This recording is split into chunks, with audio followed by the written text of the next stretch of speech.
Hey y'all, it's Jennifer. Welcome back to my channel. Today I am coming to you with a very small book haul.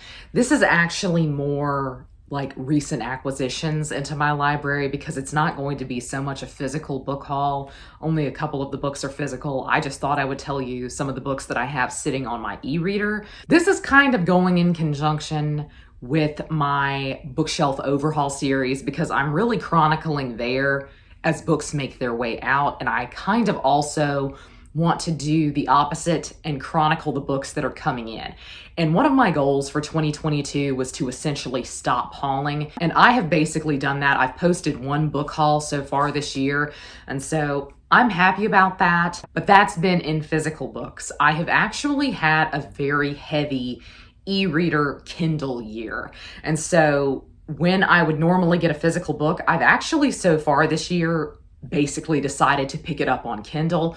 I'm glad of that because it really aids me in space. A lot of the reason that I'm kind of overhauling my bookshelves is just because I don't have a lot of space, and I want to make sure that I overhaul the bookshelves that I have before I even think about bringing in others. So I've shifted a little bit recently to mainly reading on my e-reader, and I'm pretty happy with that. I've really enjoyed it. But before I start talking about some of the books that I have sitting on my e-reader, I wanted to talk about the few that I have that are physical. One of these is a book that I've ordered that isn't here yet and won't be here until sometime in September. And that's fine because it is a book that I have ordered for Victober. Yes, we're already thinking about it, okay? I started thinking about 2022 Victober when 2021 Victober ended. This is not one that has been on my list for a very long time. In fact, I didn't know anything about it. It just kind of popped up for me as a recommendation, I think actually on Amazon.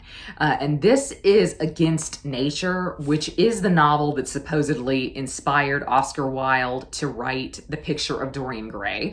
And it is an example of something called the decadent style, which makes me feel like I am probably its prime audience. It is a book that was originally written in French, I believe, and so it's actually a book from France. And so I don't know that it actually qualifies as Victorian, but I'm just going to go ahead and count it because actually prior to BookTube, I never designated the Victorian period as something specific to the British Isles. And especially since this book apparently had a very big influence on one of the big Victorian novels, I just am going to count it. I don't know a thing about this. I really don't know what the plot of it is. I assume because it's kind of Oscar Wilde's cup of tea and it's an influence on The Picture of Dorian Gray, I'm going to assume it doesn't really have a plot and that it's just about the vibes. And so I'm probably really going to enjoy it. Going hand in hand with that, I also picked up a book that was written by an American. And so this is also for Victober, but I think this counts a little bit more than that one does because this is by Henry James, who spent a large majority of his life abroad. That is the Aspern Papers. I was looking for an audiobook to listen to the other day, and this one came up as a suggested one for me on Audible Plus. And I said, you know what, 3 hours, I'm gonna give it a listen. I got through 1 minute when the audiobook narrator was explaining in the introduction that this novella is based on the letters from Claire Clairmont to Lord Byron. And I closed out of the Audible app and I placed an order for this book. From that alone, I knew I was going to have to annotate it. And so this is apparently a novella that is based on the letters of Claire Clairmont, who was Mary Shelley's stepsister, and Lord Byron.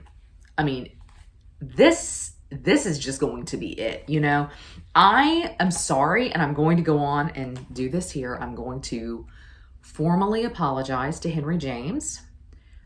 I'm sorry, Henry, because apparently you and I really are interested in the same things, and they say people who are most like you are the ones who make you the most angry, and Henry James really does enrage me. But it's on a personal level. It's not really his writing. I was bored by Portrait of a Lady, but I am obsessed with Italian Hours, and I get the sense that I'm going to be obsessed with this. I think this is an epistolary novel. It's basically going to be us reading the letters, and it's about a fictionalized version of them. I just cannot wait. I really cannot. I am so excited. I think this is set in Venice. I'm ready for it. And that makes sense because that's where Claire Claremont and Lord Byron spent a lot of time, because Byron lived in Ravenna, and their child, their daughter, he put in a convent near Ravenna, near Venice at one time. And so it makes sense if this is set there, but I can't wait. The treat that his writing has been in Italian Hours has been just such a joy. And so I'm really looking forward to going back to his work with fresh eyes, and really I'm just going to go in open-minded. A colleague just gave me the other day Her Majesty's Royal Coven by Juno, Dawson. He accidentally ordered 2 copies of this, and he and I, we both like to read, and we both like to read kind of horror and spooky stuff year round, but mainly at Halloween. And so we are going to be buddy reading this closer to Halloween. My understanding, I think, is that this is kind of an Elizabethan era set witch story. Like, there is a secret coven of witches that Elizabeth I put together. I'm not sure if that's the first coven of witches, and so this story takes place in the modern day, or if this is actually a historical fiction, which is what I am hoping. That's really what I want. But I always have fun reading with him, so I'm just really excited about this one, and I'm glad to have something up on the docket that is kind of Halloween reading. I don't know what else I want to have as kind of some spooky, thrillery reads for Halloween this year. Last year, I read some great ones, and so I would really like to also read some good ones this year. But this is the last physical book, so those 3 are the physical books. I just don't have Against Nature yet. I feel like I want to get a couple of more things for Victober. I just don't know what. And I'm going to wait until I know what the prompts are before I make any decisions about that. So for right now, this is my little tiny stack of physical books. Now on to my Kindle. Let's find out what we have on here. So I've recently been sent a few ARCs. And one of these, it was just hilarious to get this email. It really was. But I got Seoulmates by Susan Lee, which comes out next month in September. And this is exactly what you think it is. I think this is about a K-drama actor. I don't really know, but frankly, I didn't need to know anything else. When they sent the email and they were like, hey, we've been watching your channel and we think you would enjoy this, I thought, yes, I would. I sure would. And so I got that. I was also sent kind of The Bone Weaver by Aden Polydoros, which is, I think, a Russian-inspired fantasy because it used the word Tsar and it used kind of Russian-inspired names. And I am a sucker for Russian fantasy.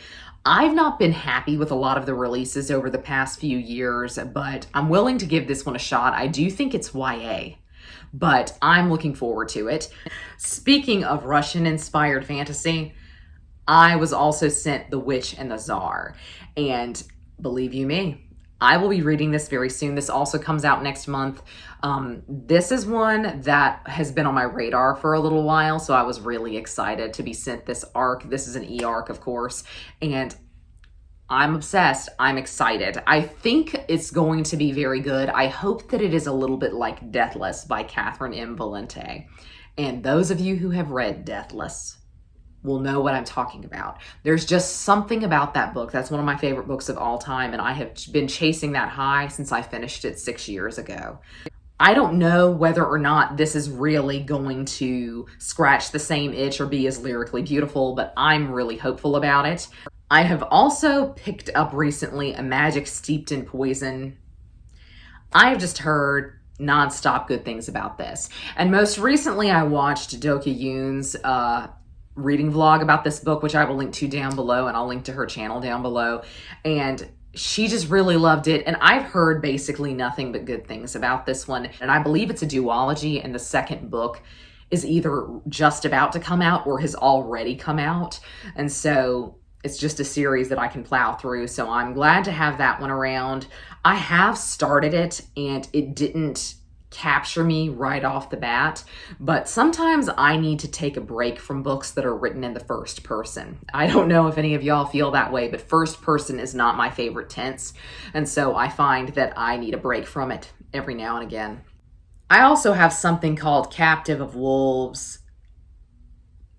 I'm not going to explain this here because this is just fae romance. This is a safe space, okay? And I'm not going to call anything a guilty pleasure. I don't feel guilty enjoying fae romance. This is a reverse harem fae romance, to my knowledge. And I'm really excited to start this series because I need a new Fae romance series, okay? Akin to that, I have XOXO by Axie Oh on here, which is a K-pop romance. Once again, this is a safe space. Enjoy what you enjoy. I feel like this will go one of two ways for me. I think this will either be really boring or it'll be really good. There was something about Axie Oh's writing in The Girl Beneath the Sea, which came out earlier this year, that I thought was really charming, but I didn't really get into the plot so much. And so I kind of am wondering if she's really the author for me. So I'm going to try this one and see how I feel about her writing in a more contemporary setting. I got a sample of the Book of Gothel, which is a fairy tale retelling from the perspective of Mother Gothel in the Rapunzel fairy tale. I mean, it just sounds amazing. It sounds really good. And it's also a historical fiction bent.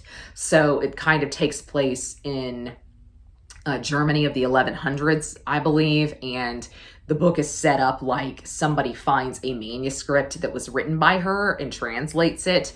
I also, when talking about highs that we've been chasing for years, I am also always on the hunt for something that makes me feel the same way that the Brothers Grimm film did. And I know most people slam the Brothers Grimm film, which starred Heath Ledger and Matt Damon and Lena Headey.